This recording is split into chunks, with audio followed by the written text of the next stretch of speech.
Olá pessoal, tudo bem? Meu nome é Elias Jabur e vamos a mais um episódio de Socialismo do século XXI.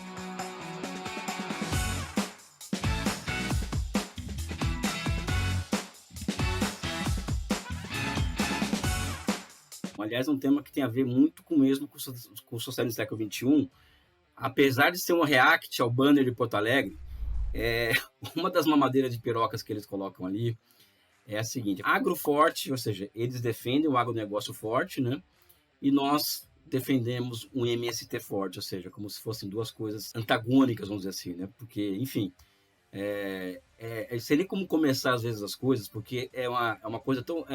a gente tem que ter alguma leniência com a ignorância, mas quando a ignorância ela ameaça, vamos dizer assim, os próprios pilares da sociedade, quando eu falo ignorância, falo da ignorância vindo das classes dominantes, né? Ou seja, estou falando da ignorância generalizado, das classes dominantes, tenta dominar a sociedade, né? Isso abre condições para o que nós estamos vivendo hoje no Brasil, boa parte do mundo, que é o fascismo aberto, enfim, uma série de preconceitos, né? E eles colocam essa questão de que colocaram na cabeça das pessoas, vamos dizer assim, de que nós somos contra o agronegócio, ou a forma histórica da grande propriedade agrícola, vamos dizer assim, como ocorre no Brasil hoje, que produz soja, né? Eu tenho opiniões polêmicas sobre essas questões, eu tenho opiniões muito próprias sobre isso, baseadas em clássicos do marxismo, não vou aqui colocá-las, né? Porque quem me conhece sabe quais são, mas de antemão, eu sempre gosto de repetir que uma das frases mais basilares de Lenin, que escreveu muito, Lenin entre 1893 a 1910, ele só escreveu sobre questão agrária praticamente.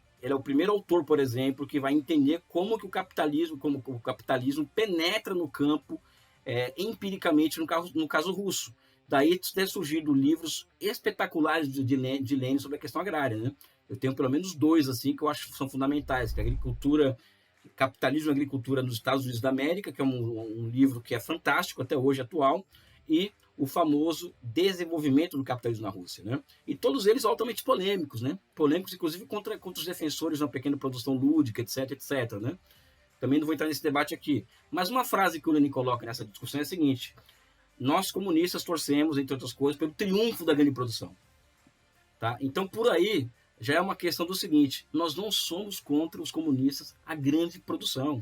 Aliás, nós somos favoráveis ao triunfo da grande produção. Só que o que nós pregamos, por exemplo, é que esse triunfo ele pode se dar no capitalismo, só que quando chegar ao socialismo, nós vamos nos apropriar do ponto mais alto que o capitalismo pode entregar, que são as forças produtivas avançadas.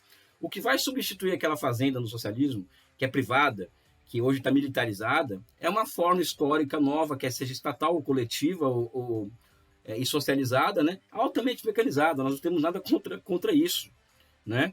O que nós defendemos, por exemplo, em nível de agricultura, é nós darmos racionalidade a esse processo de produção agropecuária no Brasil. Ou seja, nós sabemos, os comunistas sabem que aquilo é um ramo da indústria, né? E como ramo da indústria, ela tem que estar passiva à planificação. Tá?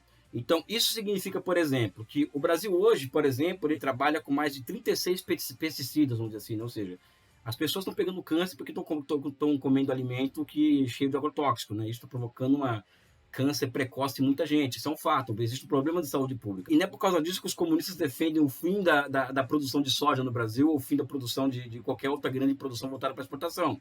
E sim que nós tenhamos capacidade financeira, veja bem, muita capacidade financeira de nós trocarmos esses pesticidas por ciência e tecnologia, não é? Voltada para uma transição ecológica e energética na nossa agricultura. Tem a nossa amiga Sabina Fernandes, fala muito em ecossocialismo, é um tema que nós vamos tratar aqui ainda, inclusive com ela, se for possível, né? Nós temos que fazer uma transição energética na agricultura brasileira e uma transição que envolva a substituição desses pesticidas que causam câncer por outras formas de enfrentar essas pestes. E isso vai demandar bilhões e bilhões e bilhões de reais em investimentos em ciência e tecnologia, né? Ou seja, isso é ser favorável a um agro forte, ou a grande produção forte, porque falam que eu confundo as coisas, latifúndio com agro forte. Pessoal, não confundo nada, porque isso eu estudei um pouquinho na minha vida, né? O que nós somos favoráveis é o contrário do que eles querem. Por quê? O que eles querem é acabar com a ciência do Brasil. E ao acabar com a ciência no Brasil, o que vai sobrar para a agricultura brasileira é exatamente isso: o boicote dos países do mundo inteiro aos produtos brasileiros, justamente por dois motivos: a autoutilização de pesticidas de um lado, e de outro, a invasão de terras voltadas para a floresta por produção de soja ou ou para a pecuária, ou seja, o mundo inteiro já está reagindo a isso. E a resposta que eu sempre tenho dado a essa questão, por exemplo, a questão de como solucionar e enfrentar essa questão da troca de terras de floresta por terras de plantio, é muito básica. É enfrentar a chamada quarta renda da terra, né, que é a renda que Inácio Rangel descobre, ou seja, a transformação da terra em ativo líquido, ou seja, o grande capital, ao invés de ir para a produção de mercadorias no campo e na cidade, vai para a especulação, seja de terras no campo, ou seja, especulação imobiliária na cidade, ou mesmo títulos da dívida pública. Então, para isso, nós precisamos de perceber a questão ambiental brasileira, e que envolve a agricultura brasileira, como uma questão macroeconômica.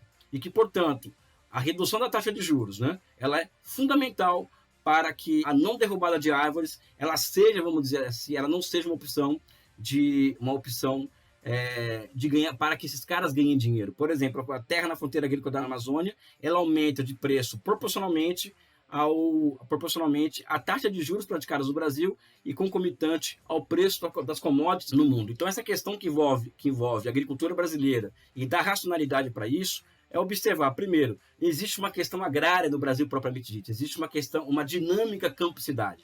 É dessa forma que nós temos que enxergar essa questão. Por outro lado, existe um problema político colocado. O que há de mais reacionário no Brasil hoje, entre outras coisas muito reacionárias, são os donos, os grandes fazendeiros, ou seja, esses caras que são os donos, a meia dúzia de pessoas que são donos de grandes propriedades agrícolas no Brasil. Ou seja, existe um problema político colocado. Inclusive, com eles como força política principal hoje no Pacto de Poder no Brasil, junto com o sistema financeiro, e eles impedem, ou seja, para eles não interessa que o Brasil enfrente a questão da sua reindustrialização, porque isso significa a perda deles de espaço no bloco de poder no Brasil. Então, enfrentar o agronegócio, enfrentar o poder político do agronegócio é necessariamente para promover o nosso processo de reindustrialização. Ou seja, isso é básico em David Ricardo, que é um autor que trabalhou muito bem as chamadas rendas da terra, e ele colocava claramente o seguinte: olha, os rentiers da terra, ou seja, aqueles caras que vivem da renda da terra, são obstáculo ao processo de industrialização da Inglaterra. Por isso que muitas vezes ele foi muito a favor do livre mercado, ou seja, para destruir esses caras, né? Eu não sou favorável a isso, no caso brasileiro, mas o fato é que eles são um impeditivo ao nosso processo de industrialização, né? Então, existe um problema político que esses caras colocam. Quando eles colocam um banner desse, de que, olha, MST forte e eles forte, ou seja, uma coisa contra a outra, é a defesa da propriedade privada da terra, né, vamos dizer assim, contra aqueles que querem nela plantar e produzir. Agora, o que é interessante, ou seja, para enfrentar esse debate, tem que estudar, não tem jeito, não dá para fazer esse debate de forma rasteira, como tem se feito, né? É que esses caras, eles defendem duas formas distintas de interesses. Existem os interesses da grande produção voltada para o mercado, ou seja, aquela produção de mercadorias, de água, inclusive de soja, uma série de culturas, né? E existem os interesses do latifúndio improdutivo. O problema desses caras hoje que tomam conta da agricultura brasileira é que eles tentam defender duas classes de interesse que são amplamente antagônicas, né? Que é o quê? Que é o interesse da grande produção, de um lado, e o interesse do latifúndio produtivo do outro. O latifúndio produtivo ele leva a um aumento dos custos de produção. Isso torna a nossa agricultura internacionalmente menos competitiva, ou seja, eles são burros do ponto de vista político nesse aspecto, né? Por outro lado, pessoal, o tamanho da propriedade em si, ela não indica, vamos dizer assim, a natureza da própria propriedade. No capitalismo, o que indica a natureza da propriedade é o grau de composição orgânica do capital.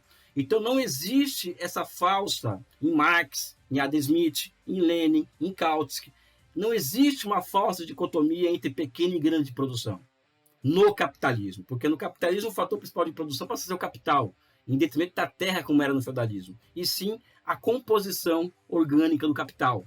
Tá? Então, hoje nós podemos ter, por exemplo, como o MST está fazendo, já tocando no MST, pequenas propriedades, entre aspas, né? Com uma altíssima composição orgânica do capital e com uma grande produtividade do trabalho. O MST, por exemplo, distribuiu toneladas e toneladas de alimento durante a pandemia por conta deles estarem entrando nesse ramo da agricultura de larga escala, né? Ou seja, os comunistas em si defendem a agricultura de larga escala. Nós não defendemos o latifúndio produtivo, nós não defendemos o poder político que esses setores da sociedade têm sobre o país, ou seja, eles mandam praticamente no país, e nós temos uma outra questão a lidar com eles também, que é de mais profundidade. existem duas contradições na agricultura brasileira que devem ser enfrentadas para falar de agro forte ou agro fraco, né? Primeiro que os nossos insumos agrícolas eles são todos importados, ou seja, a Embrapa, o setor da Embrapa que trabalhava com essas questões foi destruído no governo Collor. Então, a Monsanto, a Cargill e a Bunge, elas são as detentoras do monopólio de insumos agrícolas. Ou seja, aqui está a contradição principal que envolve a nossa produção agropecuária. E conectado a isso, existe algo que os comunistas do século XXI devem estudar a fundo, que é o quê? A questão de como funciona o sistema de preços no Brasil hoje. Por exemplo, hoje o Brasil, o nosso sistema de preços, ele é regido, vamos dizer assim, por oligopsônios e monopsônios. O que são oligopsônios e oligopsônios? São o oposto do oligopólio. Eles concentram a oferta de alimentos, a partir dessa concentração de oferta de alimentos, eles podem manter taxas de lucro, né? Mesmo em momentos de crise. Então, quando vocês percebem que o preço da carne está muito alto, o preço do feijão está muito alto, o preço de uma série de produtos agrícolas está muito alto, não é que está faltando esses produtos no mercado. É que existe um poder paralelo, que são esses oligopsônios e monopsônios, que operam o sistema de preços na agricultura brasileira. Por isso que eu tenho dito para as pessoas que a grande reforma agrária que o Brasil precisa, ela vai ter que enfrentar não a crise de superpopulação agrária, sim a crise de superpopulação urbana, né? Ou seja, vamos ter que ter uma taxa de investimento de 25% ao ano para poder empregar milhões de pessoas, gerar pelo menos 20 milhões de empregos nos próximos anos, e também enfrentar a ferro, vamos dizer assim, essa questão da formação de preços de produtos alimentícios, porque isso está ligado a outro ponto que é fundamental. O Brasil não existe falta de alimento para as pessoas. O que existe é que as pessoas não têm dinheiro para comprar alimento no Brasil, fruto desse agro forte, vamos dizer assim, disso que eles chamam de agro forte, né? E que não olha para o Brasil, por exemplo. Assim, também não tira o mérito também de muita coisa, nossa balança comercial, etc, etc, né? Mas não é esse país que eu quero para mim, né? Que os comunistas querem para nós. Nós queremos um país que tenha uma grande produção agropecuária, uma grandiosa produção agropecuária, que ajude o nosso balanço de pagamento, que ajude a colocar comida na mesa do povo barata, vamos dizer assim, mas também e principalmente um pacto de poder fundado na industrialização do país. Não existe nem capitalismo nem socialismo possível e viável sem que seja comandado por uma grande indústria e por um grande banco de financiamento. Sobre MST, pessoal, MST é um produto da crise de superpopulação agrária que se transforma em crise de superpopulação urbana no começo da década de 80, né? E que certamente, em um pacto político de nível superior, ou seja, um pacto político voltado para a construção do socialismo no Brasil, o MST será parte desse pacto de poder. É pano para manga, é polêmico, mas como a gente não gosta de polêmica, né? Estamos aqui para enfrentá-las, inclusive essa mamadeira de piroca do Banner de Porto Alegre. Eu fico por aqui com um grande abraço e um beijo no coração de vocês.